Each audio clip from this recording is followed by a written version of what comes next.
So ট্রান্সপ্লান্টের পর আমি যখন রেজাল্টটা পেলাম, the hair look very natural. আপনারা এখনো দেখতে পাচ্ছেন the hair looks very natural. এখানে আসলে আমার মনে হয় না আর্টিফিশিয়াল লাগার কোনো স্কোপ আছে, যেহেতু এটা আমার নিজের চুল থেকেই করা। আসলে it looks very natural and যারা আমাকে দেখছে বা সবাই দে আর ভেরি সারপ্রাইজড যে ইট লুকস ভেরি ন্যাচারাল, যে ইট লুকস রিয়েল। মানে এখানে ডিফারেন্স করার কোনো অপশন নাই আসলে। তো হেয়ার ফ্রি অ্যান্ড হেয়ার গ্রোর ব্যাপারে আমি আসলে আমার একটা কলিগের কাছে শুনি, যিনি আর কি এখানে এর আগে হেয়ার ট্রান্সপ্লান্ট করিয়েছে।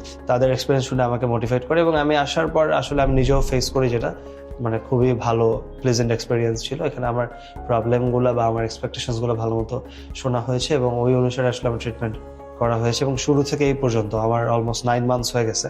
এখানের হসপিটালিটি, ক্লিনিকের ডাক্তারদের যেভাবে আমাকে আসলে ওয়েলকামিং ভাবে তারা সবকিছু শোনে এবং আমাকে এখনো গাইড করতেছে, এবং স্টাফ থেকে শুরু করে সবাই ভেরি ফ্রেন্ডলি। তো আমার কাছে আসলে I can easily recommend hair free and hair grow any time to anyone.